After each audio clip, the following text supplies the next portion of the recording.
स्वागत आहे सर्वांचं मेड सिंपल चॅनलमध्ये. आणि आता आपण बघत आहोत चालू घडामोडींची एक रॅपिड रिव्हिजन सिरीज, ज्याच्यामध्ये आपण फक्त संभाव्य करंट अफेअर्स म्हणजे येणारी राज्यसेवा असेल, कंबाईन असेल, आपण प्रिलिम्सबद्दलच बोलत होतो, पण आत्ताच झालेल्या ग्रुप सीच्या मेन्समध्ये पण काही प्रश्न यातून आलेले आहेत असं आपल्या यूट्यूबच्या कमेंटमधून आपल्याला लक्षात येते. त्यामुळं हे करंट अफेअर्सची सिरीज फायद्याची होऊ शकते जर तुम्ही तिचा चांगला फायदा करून घेतला तर. आजचा जो टॉपिक आहे तो पर्यावरण. पहिला बघूया आपण. युरोपियन युनियनने पेट्रोल आणि डिझेल कारवर बंदी आणली. 2035 पासून ते बंद करणार आहे. सगळ्या नवीन, जुन्या नाही बंद करणार, पण नवीनचं प्रोडक्शन बंद करणार 2035 पासून. आणि युरोपियन युनियननं 2021च्या तुलनेत 2030मध्ये कार्बन डायऑक्साईडचे इमिशन जे 50% कमी करण्याचं टार्गेट ठेवलेलं आहे. त्यांचं टार्गेट जे त्यांना 21च्या तुलनेमध्ये 30पर्यंत, म्हणजे जर फॉर एक्झाम्पल 21मध्ये 100 असेल तर त्यांना 2030मध्ये ते 55 करायचं आहे, एवढं टार्गेट त्यांनी ठेवलेलं आहे. त्यानंतर बघा आता भोगेश्वरा, आशियातील सर्वात लांब हस्तिदंत. हे काय नाही, हत्तीचे दात जे असतात ना दोन समोरचे, हा हत्ती रिसेंटली वारला. त्याचे दोन जे दात होते, एकाच होतं 2.54 मीटर आणि दुसऱ्याचं 2.34 मीटर. तर तो वर्ल्ड रेकॉर्ड येतो. भोगेश्वरा नाव होतं त्या हत्तीचं आशिया खंडातील. जगातील सर्वात मोठी वनस्पती बघा, ऑस्ट्रेलियन कोस्टल एरियामध्ये ही सापडली आहे. तिचं नाव आहे Posidonia australis. Posidonia australis. Single use plastic ban. एक प्रश्न येऊच शकतो बघा, खूप दाट शक्यता वाटते. डेट लक्षात ठेवा, 1 जुलै 2022. जशी त्यांनी GSTची लागू झाल्याची डेट विचारली होती बघा, तशी विचारू शकता. सिंगल यूज प्लास्टिक बॅनची डेट 1 जुलै 2022. त्यांनी 2-3 टप्प्यामध्ये केले बघा. हे 12 ऑगस्ट 2021ला प्लास्टिक कचरा व्यवस्थापन सुधारणा नियम आणले होते 21चे. त्याच्यामध्ये त्यांनी सुरुवातीला 75 मायक्रॉनपेक्षा कमी असणारे जे आहेत तर त्याला 30 सप्टेंबरपासून बंदी आणली होती 2021. आणि मग 120 मायक्रॉनवाले जे आहेत त्यापेक्षा कमी तर त्याला 31 डिसेंबर 2022 पासून लागू करणार ते. सध्याचं जे आपलं आहे ते सिंगल यूज प्लास्टिकचं बॅन केलेलं आहे 1 जुलै 2022 पासून. आता याच्यामध्ये 2 गोष्टी लक्षात ठेवा. ऑलरेडी UPSCने याच्यावर एक प्रश्न विचारून झालेला आहे, बहुतेक 2019लाच विचारला होता. एक्सटेंडेड प्रोड्युसर रिस्पॉन्सिबिलिटी नावाची जी कन्सेप्ट आहे, तर ही कन्सेप्ट प्लास्टिकला पण लागू होते आणि वेस्टला पण लागू होते. आता ही कन्सेप्ट काय थोडक्यात सांगतो. फॉर एक्झाम्पल, एखादी कंपनी जर मोबाईल बनवत असेल, एखादी कंपनी जर प्लास्टिकची एखादी वस्तू बनवत असेल, तर त्या वस्तूचा वापर झाल्यानंतर जी काही निकामी किंवा आपण ज्याला म्हणतो टाकून देण्याची अवस्था जेव्हा होते त्या वस्तूची, तर ती वस्तू वापस परत घेण्याची जिम्मेदारी पण त्याच प्रोड्युसरची असते. त्याला एक्सटेंडेड प्रोड्युसर रिस्पॉन्सिबिलिटी असं म्हणतात. वेस्टला पण लागू होतं, प्लास्टिकला पण लागू होतं. आणि ह्या प्लास्टिक बॅनसाठी त्यांनी जो शुभंकर केला आहे तो प्रकृती शुभंकर केला आहे. ते नसतं का मॅस्कॉट, त्याला आपण मॅस्कॉट म्हणतो, म्हणजे ऑलिम्पिकचा असेल, कॉमनवेल्थचा असेल, तर हा मॅस्कॉट जो आहे तो प्रकृती मॅस्कॉट येतो सिंगल यूज प्लास्टिकचा.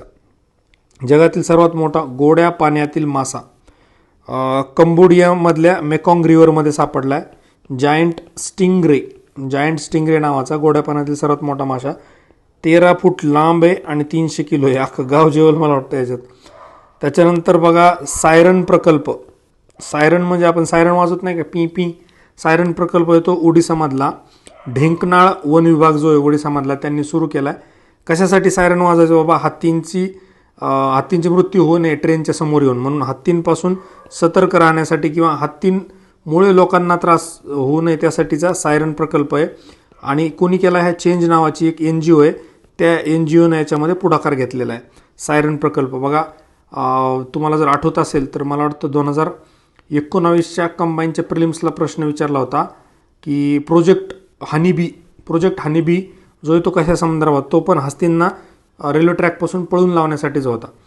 त्याच्यानंतर बघा कॉमनवेल्थ जे नेशनचा ग्रुप आहे त्यांनी काय केलं बघा, लिव्हिंग लँड्स चार्टर तयार केला आहे. लिव्हिंग लँड्स चार्टर म्हणजे जमीन आहे तिला जिवंत असण्याचा एक काय म्हणतात हक्क दिल्या टाईपमध्ये केलं त्यांनी. संबंधित देशातील जिवंत जमिनीला जिवंत असण्याचा दर्जा दिला आहे. आणि याच्याच रिलेटेड सद्गुरूंचं सेव्ह द सॉईल पण एक इनिशिएटिव्ह आहे बघा. भावी पिढ्यांसाठी स्वेच्छेने समर्पित करण्याचे मान्य केले आहे. सेव्ह द सॉईलचं पण विचारू शकतात बरं, कुणी इनिशिएटिव्ह घेतला? सद्गुरू आणि ईशा फाउंडेशन. त्यांनी घेतलेला तो इनिशिएटिव्ह बघा, सेव्ह द सॉईल. जस्ट लक्षात ठेवा, कुणाला जर माहीत नसेल तर, बाय सद्गुरू ईशा फाउंडेशन. त्याच्यानंतर बघा, आता हे जून 2022 पासून जून 2022 रवांडा किगली नावाच्या शहरामध्ये ती युनायटेड नेशनची कोप झाली होती, कॉमनवेल्थची एक मीटिंग झाली होती. चोगम म्हणतात त्याला, Commonwealth of nations group of meeting. तर त्या मीटिंगमध्ये हे डिसिजन घेतलं त्यांनी, लँडला जिवंत जमीन नावाचं एक टायटल दिलं त्यांनी, किंवा त्याला दर्जा दिला. आणि हे कशासाठी केलं त्यांनी, कारण युनायटेड नेशन काय करतं आहे, 2021 ते 2030 नावाचं जे मधलं जे दशक आहे, तर त्याला इकोसिस्टीम रिस्टोरेशन म्हणते. इकोसिस्टीमचाच भाग सॉईल आहे किंवा लँड आहे. तर लँडच्या रिस्टोरेशनसाठी ह्या मोठ्या अभियानाअंतर्गत एक छोटासा केलेला प्रयत्न कॉमनवेल्थचा आहे, लिव्हिंग लँडचा. युनायटेड नेशनचं डिकेड बघा, लक्षात ठेवा, 21 ते 30 ecosystem restoration. United Nation ocean conference 2022, 27 जून ते 1 जुलै 2022ला लिस्बन, पोर्तुगालला झाली. रोनाल्डोवाला CR7वाला, Lisbon, Portugal. United Nation ocean conference 2022. ऑस्ट्रेलियामध्ये लाखो मधमाशांची कत्तल कशामुळे केली, एवढं फक्त लक्षात ठेवा. वरोवा माईट नावाचा एक आजार आहे, आपत्तीजनक परजीवी, म्हणजे त्याला आपण पॅरासाईट म्हणतो.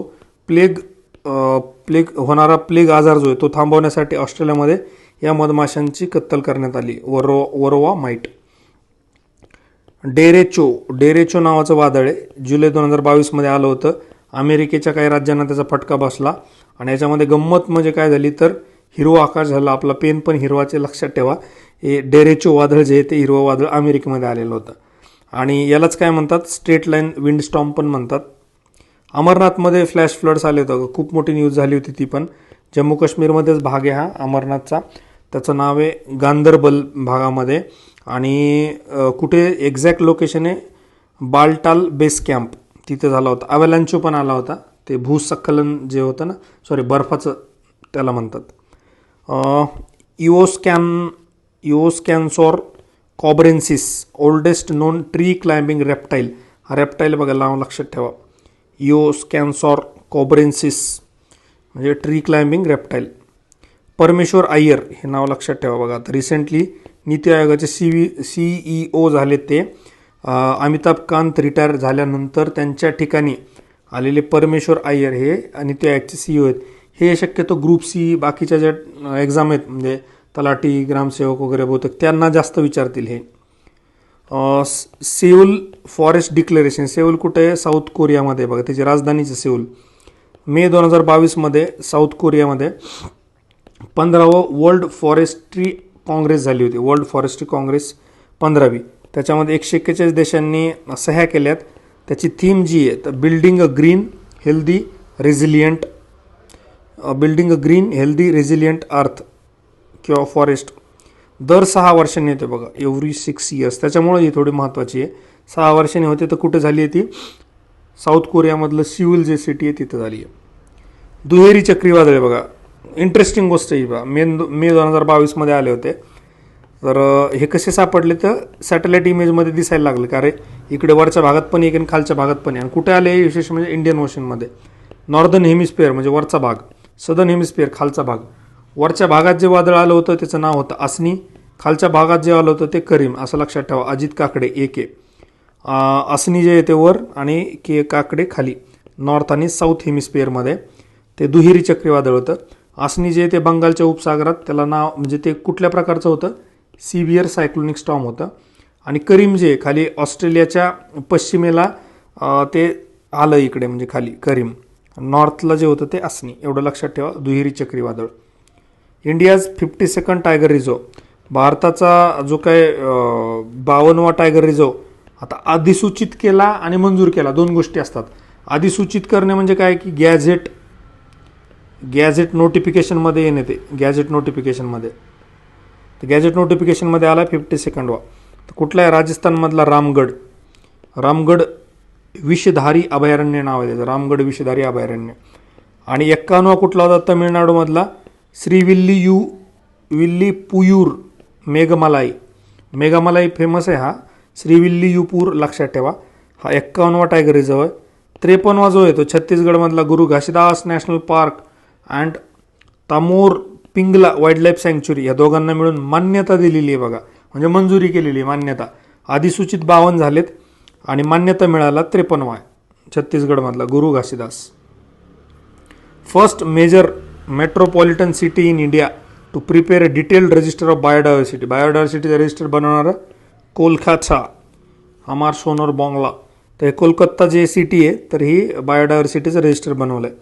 हे अगेन खूप महत्त्वाचं आहे बघा, याच्यावर एक प्रश्न येऊ शकतो हमखास. राज्यसेवा मेन्सला तर कायम प्रश्न असतो. स्टॉकहोम +50 2 ते 3 जून 2022ला स्वीडनमध्ये ही मीटिंग झाली आहे रिसेंटली. स्टॉकहोम +50साठी सांगतोय +50 काय आहे. तर 1972मध्ये काय झालं होतं, 5 ते 16 जून 1972ला पहिली मीटिंग झाली होती, जगातली पहिली, जी एन्व्हायरमेंटसाठीची. तर त्याच मीटिंगला आता 50 वर्ष पूर्ण झालेत आणि त्या 50 वर्षाला सेलिब्रेट करण्यासाठी स्टॉकहोम +50 नावाची त्यांनी मीटिंग ऑर्गनाईज केली. तिथेच स्वीडनला, स्टॉकहोमलाच त्यांनी ऑर्गनाईज केली. 72ची जी होती तिचं नाव होतं United nations conference on human development. याचं नाव पण विचारू शकतात एखाद्या वेळेस, United nations conference on human development.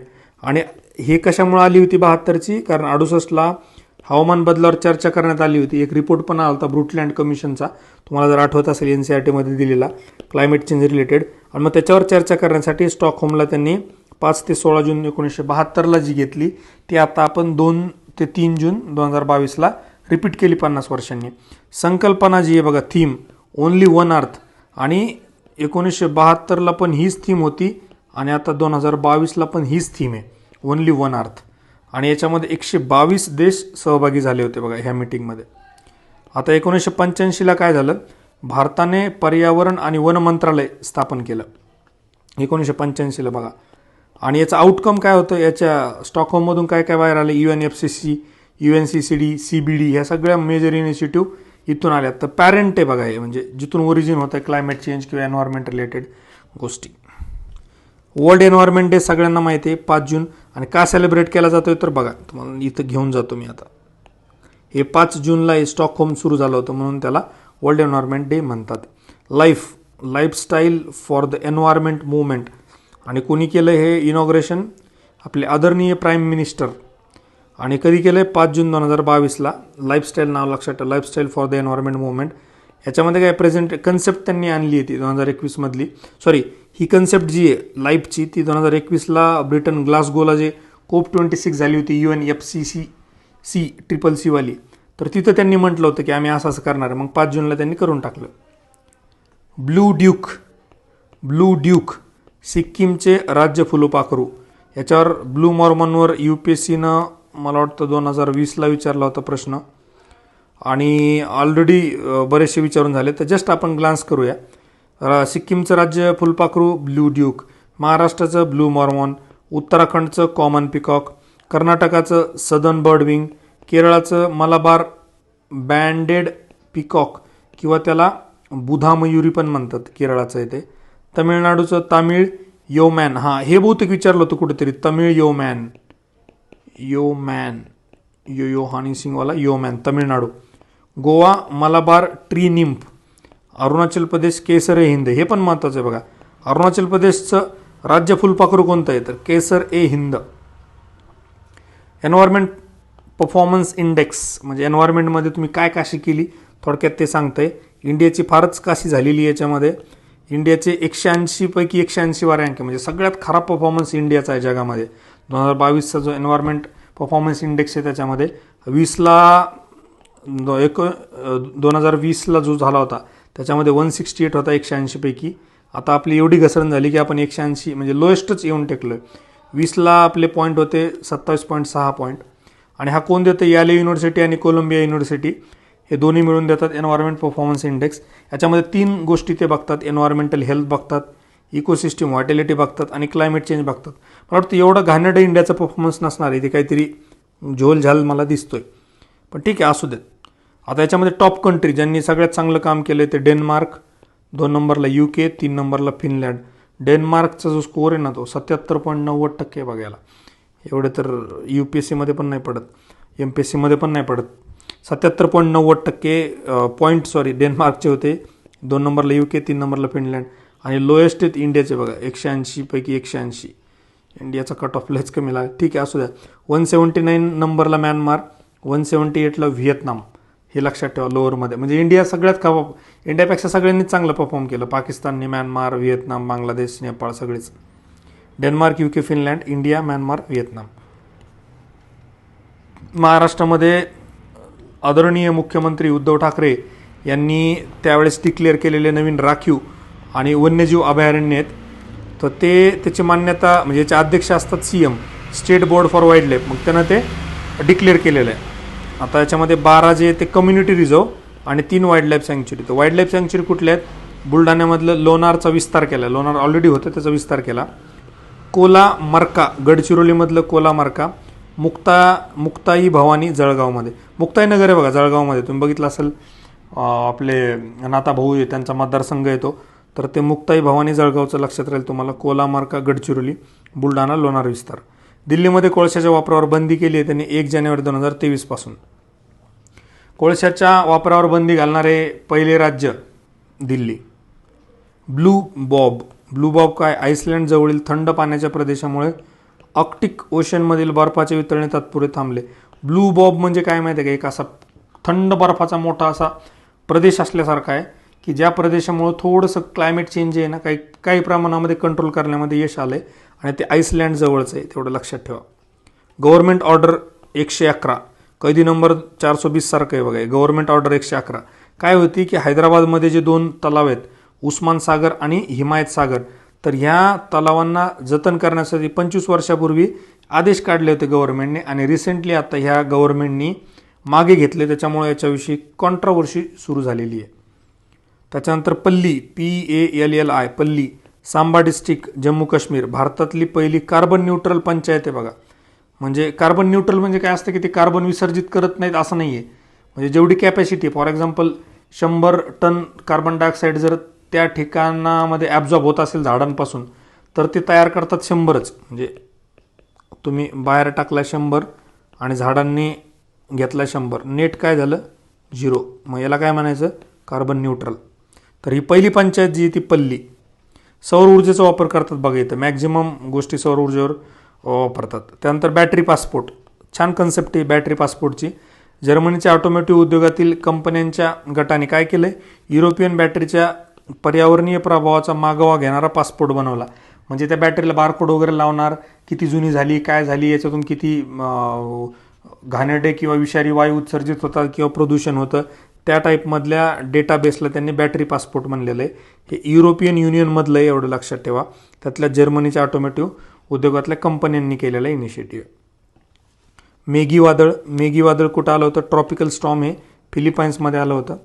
First solar portable rooftop system. Portable म्हणजे काय? कुठेही घेऊन जाता येणारा, कुठेही हलणारा. पोर्टेबल कुठे? गांधीनगर गुजरातमध्ये. First solar portable rooftop system.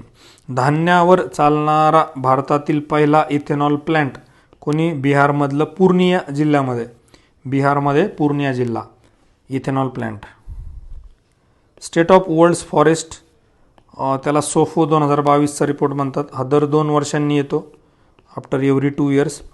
4.06 अब्ज हेक्टर पृथ्वीवरचा जो भाग आहे तर तो जंगलाने व्यापलेला आहे. त्याचं पर्सेंट 31% आहे बघा.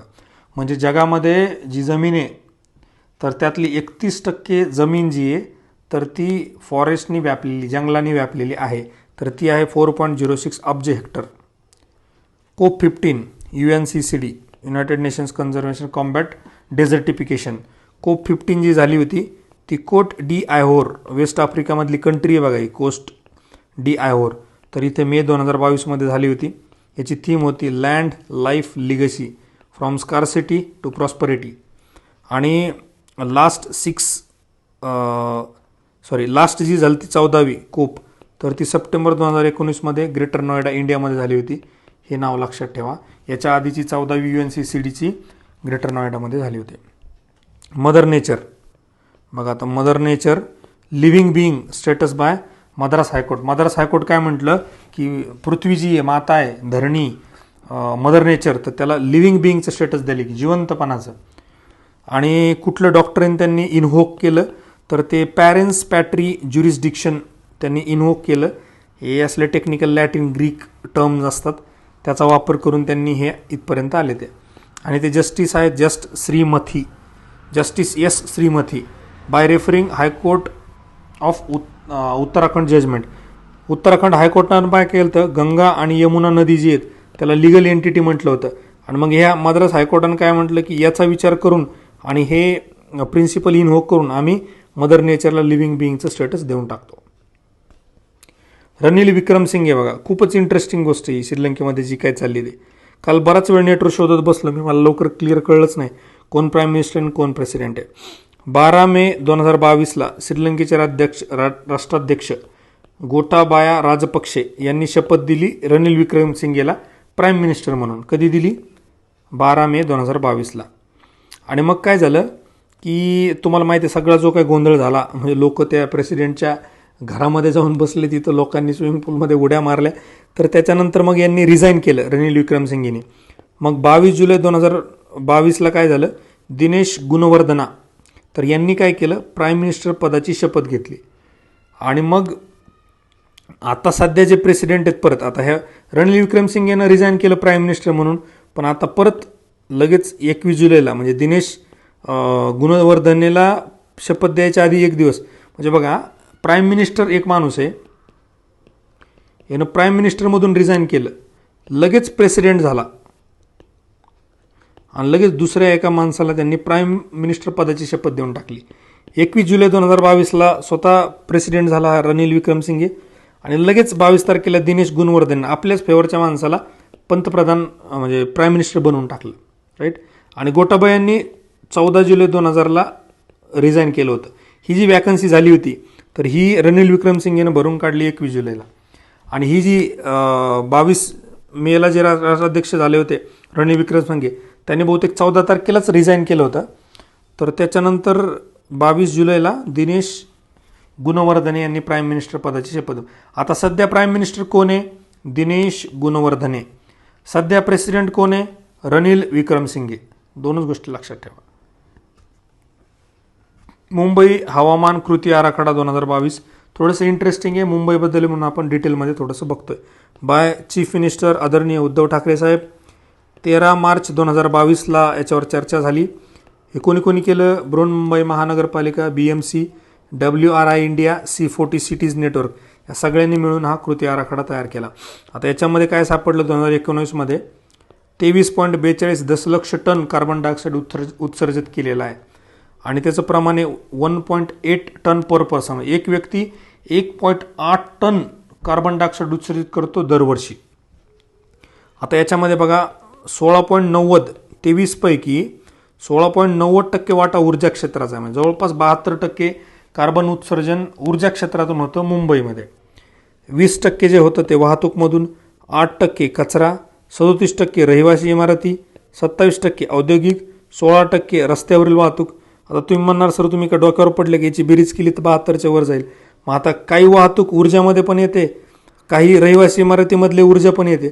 ऊर्जा जर ब्रॉड बघितलं तर ते 72% आणि त्यातले सब युनिट्स किंवा आपण त्यातले एकदम छोट्या छोट्या गोष्टी बघितल्या तर हे असं सगळं प्रमाण येतं. टार्गेट बघा काय ठेवलं आहे त्यांनी. टार्गेट ठेवलं 19च्या आधारभूत वर्षानुसार 2030पर्यंत 30% कमी करायचं आहे, 40पर्यंत 44% कमी करायचं आहे आणि 50ला झिरोच करायचं आहे. झिरो करायचं म्हणजे जेवढं ते उत्सर्जित करतील तेवढं ॲब्सॉर्ब करण्याची कॅपॅसिटी असेल मुंबईची. 30ला 30, 40ला 44, बहुत नाइंसाफी आहे. 30ला 30 आहे, 40ला 40 पाहिजे पण ते 44 केलं आहे आणि 50ला 0 केलं आहे. ठीक आहे. 2030पर्यंत एनर्जीचं जे आहे ते 50% स्रोत शाश्वत सस्टेनेबल एनर्जी असली पाहिजे. म्हणजे 2030मध्ये जर 100 युनिट मुंबई वापरत असेल त्यातले 50 युनिट जे आहेत तर रिन्युएबल किंवा शाश्वत सस्टेनेबल एनर्जी त्याच्यापासून बनलेलं पाहिजे. आणि 50पर्यंत 90% जी एनर्जी आहे ती शाश्वत किंवा सस्टेनेबल सोर्सेसपासून आली पाहिजे. जर समजा काहीच कारवाई केली नाही मुंबईनं, आहे तसंच राहू दिलं तर काय होईल, नरिमन पॉईंट जवळपास 80% पाण्याखाली जाईल 2050पर्यंत. मग तू तर सेल्फी कोण काढणार, कुठे काढणार? तर तो 80% पाण्याखाली जाण्यापासून जर वाचवायचा असेल तर हे सगळे कुटाने करावे लागणार. त्याच्यानंतर बघा C40 सिटीज म्हणजे नेमकं काय, तर एक इनिशिएटिव्ह आहे वर्ल्ड लेवलचा. त्याच्यामध्ये त्यांनी ज्या काय महत्त्वाच्या सिटीज आहेत तर त्यांना इन्क्लूड केले. तर आता भारतामधल्या पाच सिटी त्याच्यामध्ये इन्क्लूड आहेत. दिल्ली, बँगलोर, कोलकाता, चेन्नई आणि रिसेंटली आता मुंबई पण ॲड झाली. दिल्ली, मुंबई, आग्रा नाही याच्यामध्ये, दिल्ली, मुंबई, कलकत्ता, चेन्नई, बँगलोर 5. EU कार्बन सीमा शुल्क. आता युरोपियन युनियननं काय केलं माहिती आहे का, 2026 पासून जर तुम्ही एखादी वस्तू बनवताना जर खूप पोल्युशन केलेलं असेल तर ती वस्तू आमच्या एरियामध्ये म्हणजे युरोपियन युनियनमध्ये आणली तुम्ही की त्याच्यावर आम्ही टॅक्स लावणार.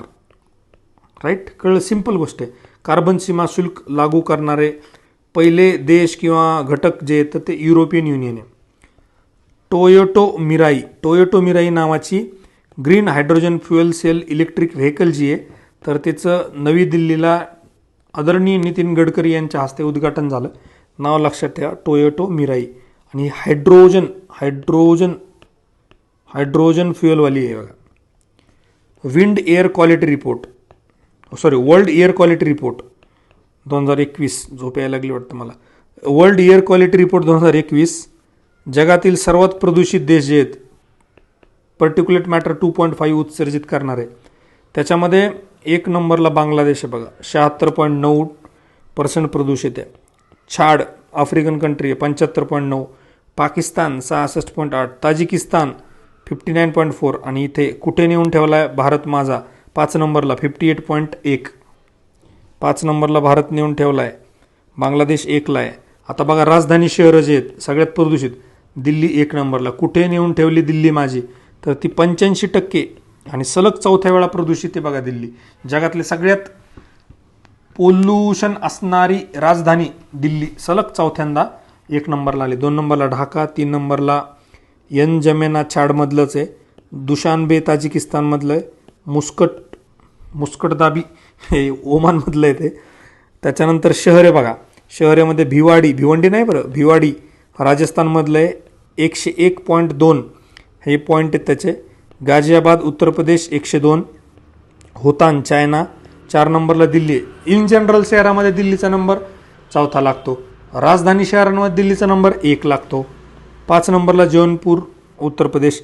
आता शहरातल्या टॉप 5मध्ये इंडियामधले किती आहेत बघा, 4 आहेत आउट ऑफ 5. टॉप 5मध्ये भारतातले 4 आहेत, एकच चायनाचा आहे फक्त, बाकी सगळे आपलेच प्रदूषित आहेत. महाराष्ट्रामधले बघा, महाराष्ट्रातले नवी मुंबई 56, 71st रँक, जगातली 71वी सगळ्यात पोल्युटेड सिटी नवी मुंबई. चंद्रपूर 113, मुंबई 124, पिंपरी चिंचवड 135, पुणे 196. 5 नंबरला पुणे. महाराष्ट्रातले नवी मुंबई, चंद्रपूर, मुंबई, पिंपरी चिंचवड, पुणे. अर्थ our world wide fund for nature, तर याचा इनिशिएटिव्ह हा अर्थ अवर 26 मार्च 2022ला यावर्षी केला. 2007ला सिडनी ऑस्ट्रेलियापासून सुरुवात झाली होती. दरवर्षी मार्च महिन्याचा शेवटचा जो शनिवार असतो 8:30 ते 9:30 1 तासासाठी सगळे लाईट वगैरे बंद करतात जेवढे शक्य आहे तेवढे. BOB बॉब O2, हे बॉब B कॅपिटल आहे, O capital sorry, Bob O2. तर हे डीप डिप्रेशन आहे. आता डिप्रेशन ऑलरेडी डिप्रेशन असतं, त्यात पण डीप डिप्रेशन नावाचा प्रकार 20 ते 23 मार्चला बंगालच्या उपसागरामध्ये तयार झालं होतं, एवढं लक्षात ठेवा. बॉब O2, तर हे डीप डिप्रेशन बंगालच्या उपसागरातलं आहे. World's first wildlife bond, world बँकेनं आणलं बघा, फर्स्ट वाईल्ड लाईफ बॉन्ड. रक्कम अंशतः कोणाला देणार, दक्षिण आफ्रिकेतील काळ्या गेंड्यांच्या संवर्धनासाठी वापरले जाणार आहे. म्हणजे या बॉन्डमधून जी काही रक्कम मिळेल त्यातला थोडीफार अमाऊंट ती त्यासाठी वापरणार. Annual frontier report, annual frontier UNEPचा आहे, याचं नाव बघा लक्षात ठेवा, annual frontier report by UNEP. सर्वाधिक गोंगाट 1 नंबर Dhaka 119 decibel, Moradabad Bharat 114 decibel, Kolkata Bharat 89 decibel, Asansol 89. म्हणजे हे लक्षात ठेवा, कलकत्त्याचा रँक जो आहे तो 14वा आहे, आसनसोलचा 15वा आहे. म्हणजे टॉप 2मध्ये भारतातले एक शहर आहे 2 नंबरला जगातल्या, मुरादाबाद. शांतमध्ये बघा, इरबिड जॉर्डनमधलं आहे 60 डेसिबल, ल्योन फ्रान्समधलं 69, माद्रिद स्पेन 69. WHO काय लिमिट सांगितली? 53च्या आसपास असली पाहिजे बाबा. रस्त्यावरील रहवादरीच्या आवाजाची पातळी कमाल किती असली पाहिजे? 53. आता इंडस्ट्रीयलसाठी काय दिलेली? 75 ही दिवसा, 75 दिवसा, रात्री 70. कुठे? इंडस्ट्रीयलमध्ये. कमर्शियलमध्ये 65-55, रेसिडेन्शियलमध्ये 55-45, सायलेन्स झोनमध्ये 50-40. 2021 tree city of the world, United nations आणि फाओ या युनायटेड नेशनची फाओ जे त्यांनी आणि आर्बोर फाउंडेशन आर्बोर फाउंडेशन ह्या दोघांनी मिळून हा इनिशिएटिव्ह आणलेला आहे. 2020मध्ये UPSCनं प्रश्न विचारला होता हैदराबादवर, कारण 20मध्ये हैदराबादला हा अवॉर्ड मिळाला होता tree city of the world. 21मध्ये हैदराबादला पण मिळाला प्लस मुंबईला पण मिळाला. तर मुंबईला नवीन ॲडिशन झाली आहे 2021मध्ये. भारतातल्या 2 सिटी हैदराबाद प्लस मुंबई यांना tree city of the award, जो united nations, FAO, food and agriculture organisation आणि आर्बोर फाउंडेशन हे दोघं मिळून देतात. Legal rights to wild animals कोणी दिलेत? इक्वेडरनं दिलेत. Legal rights to wild animals. कृषी क्षेत्राला 24पर्यंत डिझेलमुक्त करण्याचे उद्दिष्ट भारतानं ठेवलं आहे बघा. शेतकरी मुक्त करू नये म्हणजे बस. कृषी क्षेत्राला 24पर्यंत डिझेलमुक्त करण्याचं उद्दिष्ट ठेवलं आहे. वर्ल्ड सस्टेनेबल डेव्हलपमेंट समिट 2022 ही न्यू दिल्लीला झाली होती बघा. हे खूपच मजा यायचं. नाव शब्द काय? World sustainable development summit. आणि कोण करतं आहे? आपलं टेरी जी आहे, द एनर्जी रिसोर्सेस इन्स्टिट्यूट इंडियामधली जी आहे, तर ती करते. आणि कधी झाली होती? 16 ते 19 फेब्रुवारी 2022ला. याची थीम होती टुवर्ड्स रेझिलियंट प्लॅनेट. पुढं काहीतरी होतं, एवढंच लक्षात ठेवा, टुवर्ड्स रेझिलियंट प्लॅनेट. युनिस वादळ रेड अलर्ट दिला होता, चेतावणी लंडनला 19 फेब्रुवारीला. 19 फेब्रुवारी आपल्यासाठी खूप महत्त्वाची तारीख आहे, लक्षात ठेवा. त्या दिवशी युनिस वादळ आलं होतं लंडनला.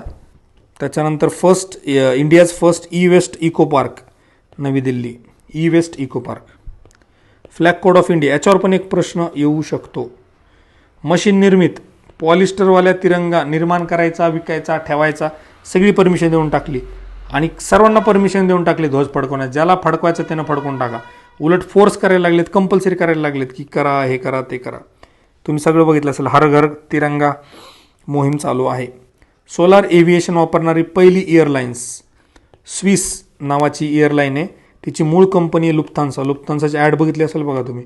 फारच प्रचंड लक्झरियस फ्लाईट्स असतात त्याच्या एअर हॉस्टेस वगैरे बघा तुम्ही. स्विस नावाची जी एअरलाईन आहे तिनं केलेलं आहे. आणि हे जे सोलार एव्हिएशन फ्युएल बनवलं आहे ते बनवलं आहे सिनहेलिऑन एस ए ही स्विस कंपनी आहे. तिनं हे सोलार एव्हिएशन फ्युएल बनवलेलं आहे. क्लायमेट फोर्स अंटार्क्टिका मिशन, त्यासाठी भारताकडून आरुषी वर्मा यांना पाठवण्यात आलेले climate force Antarctica mission. India state of forest report हे महत्त्वाचं आहे बघा. आपल्याला मेन्सला तर विचारतातच, प्रिलिम्सला पण विचारतात. फॉरेस्ट कव्हर भारतामध्ये लक्षात ठेवा किती आहे? 7,789 स्क्वेअर किलोमीटर. पर्सेंटमध्ये 21.71. ट्री कव्हर 9,5,748 स्क्वेअर किलोमीटर आणि 2.91. आणि दोघांचं मिळून जे तयार होतं ते होतं 80,95,37 स्क्वेअर किलोमीटर, 24.62. सर्व क्षेत्रात फक्त वाढ, सगळ्या क्षेत्रामध्ये वाढ झाली बघा फॉरेस्टमधल्या. फक्त एकमेव गोष्ट आहे ज्याच्यामध्ये घट झाली ते म्हणजे बांबूचं क्षेत्र आहे ते घटले. बाकी तुमचं वेटलँड वाढलंय, मँग्रोव्ह वाढले, ट्री वाढले, फॉरेस्ट वाढले, सगळ्या गोष्टी वाढल्यात. आता बघा सगळ्या क्षेत्रफळानुसार सगळ्यात जास्त फॉरेस्ट असणारा अर्थातच मध्य प्रदेश, 2 नंबरला अरुणाचल प्रदेश, 3 नंबरला छत्तीसगड, 4 नंबरला ओरिसा, 5 नंबरला महाराष्ट्र. कुठे नेऊन ठेवला आहे महाराष्ट्र? 5 नंबरला इथे पण आला आहे बघा, वर पण आपण बघितला होता. तर हे MP, अरुणाचल प्रदेश, छत्तीसगड, ओरिसा, महाराष्ट्र. आता प्रमाण म्हणजे पर्सेंटेज ज्याला आपण म्हणतो, पर्सेंटेजनुसार बघा मिझोरम, अरुणाचल प्रदेश, मेघालय, मणिपूर, नागालँड हे सगळे नॉर्थ ईस्ट स्टेट आहेत बघा. आता याच्यामध्ये व्हेरी डेन्स फॉरेस्ट जे 3.04%, मॉडरेट डेन्स जे इंडियामध्ये 9.33 आहे, ओपन फॉरेस्ट जे 9.34. बहुतेक हा प्रश्न कुठेतरी विचारला होता कुठल्या तरी मेन्सला की सगळ्यात जास्त कुठल्या फॉरेस्टचं प्रमाण आहे इंडियामध्ये, तर ते आहे ओपन फॉरेस्ट 9.34. हे 0.1मुळं हे जास्त प्रमाण होतं बघा सगळ्यात. महाराष्ट्रामध्ये काय स्थिती आहे, फॉरेस्ट कव्हर किती आहे 50,798 आणि पर्सेंटेज 16.51. आता क्षेत्रानुसार जर बघितलं तर गडचिरोली 1 नंबरला, रत्नागिरी, चंद्रपूर, अमरला काय ठाणे 5 नंबरला, ठाणे 4ला काय असणार आहे अमरावती. गडचिरोली, रत्नागिरी, चंद्रपूर, अमरावती, ठाणे. आता प्रमाण म्हणजे पर्सेंटनुसार जर आपण बघितलं तर गडचिरोली बघा 68.71% फॉरेस्ट आहे. सिंधुदुर्ग, रत्नागिरी, रायगड, गोंदिया. आता महाराष्ट्रामध्ये व्हेरी डेन्स जे 2.84, मॉडरेट 6.69, ओपन 6.98. बघा इथेही इंडियामध्ये पण आणि महाराष्ट्रामध्ये ओपन फॉरेस्टचं प्रमाण हे जास्त आहे. सत्यमंगलम टायगर रिझर्वला एक अवॉर्ड भेटला बघा, T2 पुरस्कार. T2 म्हणजे काय, टायगर पॉप्युलेशन. 2 म्हणजे काय, डबल. आता हे इरोडमध्ये सत्यमंगलम टायगर रिझर्व बॉर्डरवर आहे बघा केरळ आणि तमिळनाडूच्या. तर इथे 2010ला जेवढी संख्या होती टायगरची त्याच्यापेक्षा डबल झाली, म्हणून याला तो अवॉर्ड मिळालेला आहे. नवीन रामसार साईट्स ॲड झाल्यात बघा. आता लेटेस्ट ॲड झाली 49वी जी खिजाडिया गुजरातमधली, 48वी बखिरा उत्तर प्रदेशमधली, ही मागेच झाली होती 47वी हैदरपूर उत्तर प्रदेश, त्याच्या आधी झाली होती 46 थोल सरोवर गुजरात, 45वी वावधाना आर्द्र गुजरातमधली, बावधन नाही बरं, हे वावधाना आहे आपलं, आर्द्रभूमी गुजरात. सर्वात मोठं जे आहे ते सुंदरबन आहे वेस्ट बेंगॉलमधलं. सगळ्यात छोटं जे आहे रेणुका हिमाचल प्रदेश. सर्वात जास्त किती नंबर आहेत तर उत्तर प्रदेशमध्ये 9 रामसार साईट आहेत बघा, पंजाबमध्ये 6 आहेत, जम्मू काश्मीरमध्ये 4 आहेत. आणि सर्वाधिक रामसार साईट्स असणारे देश UK मध्ये 175, मेक्सिकोमध्ये 142. आणि इंडियामध्ये किती आहेत तर इंडियामध्ये 49. लिओ कळतं आहे, इंडियामध्ये 49. सॉवरेन ग्रीन बॉन्ड, तर हरित पायाभूत सुविधांसाठी आपल्या बजेट 2022-23 मध्ये याचा उल्लेख केलेला आहे. IUCNनं OECM दर्जा दिला आहे बघा. कशाला, आरावली जैवविविधता उद्यान म्हणजे आरावली बायोडायव्हर्सिटी पार्क जे, तर त्याला IUCNनं OECM दर्जा दिला आहे. Other effective area based conservation measures मध्ये ह्या आरावलीमध्ये खूप चांगलं काम केलं त्यांनी बायोडायव्हर्सिटी कन्झर्व करण्याचं, म्हणून IUCNनं त्याला हा दर्जा दिला. टायफून राय फिलिपाईन्समध्ये आलं होतं. रिन्युएबल एनर्जी, आता इंडियाची काय स्थिती आहे बघा. आपण टार्गेट काय ठेवलं होतं 2030पर्यंत आपल्याला जी काही इस्टॅब्लिश्ड आपली कॅपॅसिटी आहे तर त्याच्या 40% आपल्याला शेअर हा नॉन फॉसिल फ्युएलचा बनवायचा होता. टार्गेट होतं 2030पर्यंत. पण आपण एवढं काम केलं, आपण रात्रंदिवस एवढं झटलो, 3-3, 4-4 तासच फक्त झोपलो, त्याच्यामुळं आपलं हे टार्गेट झालं 21मध्येच अचीव. तर 21मध्ये आपण ते अचीव केलं. आता सध्याची कंडिशन अशी आहे आपली इस्टॅब्लिश कॅपॅसिटी आहे 392.01 गिगावॅट, त्यातली 157.32 गिगावॅट आपली नॉन फॉसिल फ्युएलपासून तयार होते, त्याचं प्रमाण आहे 40.1%. फर्स्ट LPG इनेबल्ड आणि स्मोक फ्री स्टेट कुठलं झालं तर हिमाचल प्रदेश झालं बघा. 100% LPG, 100% हागंदारीसारखंच असणार आहे. कुठेतरी थोडंफार लाकूड वापरत असतील पण त्यात डिक्लेअर केलं हिमाचल प्रदेश. असो, चिता रिहॅबिलिटेशन करणार आहे बघा. जवळपास 50 चिते भारतामध्ये आणायचं ठरवलेलं आहे. आणि आधी सुरुवातीला नामिबियातूनच आणायचं म्हटले, नंतर साऊथ आफ्रिका, बोत्सवाना सगळीकडून आणतात. 8 ते 12 सुरुवातीच्या टप्प्यात आणणार आहेत. सगळ्यात मेन साईट होते आधी कुनोपालपूर. UPSCनं 2016ला प्रश्न विचारला होता प्रिलिम्समध्ये की ती साईट कुठली, कुनोपालपूर. तर ती मेन साईट होती. आता नौरादेवी वाईल्ड लाईफ सँक्च्युरी मध्य प्रदेशमधली, गांधीसागर वाईल्ड लाईफ सँक्च्युरी मध्य प्रदेशच, शहाबाजगड बल्ज जैसलमेर राजस्थानमधलं, मुकुंद्रा हिल्स राजस्थान, ह्या 2 राजस्थानमधल्या आहेत आणि बाकी ह्या 3 ज्या आहेत ते MP मधल्या आहेत. अशा टोटल मिळून 5 साईट प्रपोज्ड आहेत जिथे रिहॅबिलिटेशन करणार आहेत चिताचं. रेड सँडर्स रक्तचंदनाला एंडेंजर्डचा दर्जा दिलेला आहे. उत्तराखंडमध्ये अल्मोरा डिस्ट्रिक्ट जो आहे, मागच्या वेळेस तुम्ही आठवत असेल तुम्हाला आपल्या रॅपिड रिव्हिजन सिरीजमध्ये एवढ्या गोष्टी बघितल्या होत्या उत्तराखंडमध्ये. पहिलं फ्लावर गार्डन, पहिलं मॉस गार्डन, आमकं ढमकं सगळं उत्तर प्रदेशमध्ये. यावेळेस पण बघा इंडियाज फर्स्ट ग्रास कन्झर्वेटरी. मला तर असं वाटतंय एन्व्हायरमेंट बायोडायव्हर्सिटी रिलेटेड काही बी नवीन गोष्ट आली की सरळ उत्तराखंडकडे लक्ष द्यायचं. उघडा डोळे बघा नीट. बघा पक्के टायगर डिक्लेरेशन 1947, हा डेट लक्षात ठेवा, 1947 पक्के डिक्लेरेशन आणलं त्यांनी. कशाचं climate change and resilient and responsive Arunachal प्रदेशसाठी त्यांनी हे पक्के टायगर रिझर्व आहे. आणि हा पण UPSCनं 2000 मला वाटतं 18ला काहीतरी विचारला होता प्रश्न. पक्के टायगर रिझर्व कुठल्या राज्यामध्ये येते? अरुणाचल प्रदेशमध्ये येते. इथंच नावात दिसतं बघा तुम्हाला. त्यांनी हे पक्के डिक्लेरेशन आणलं 1947चं. Recycle plastic PVC plastic credit card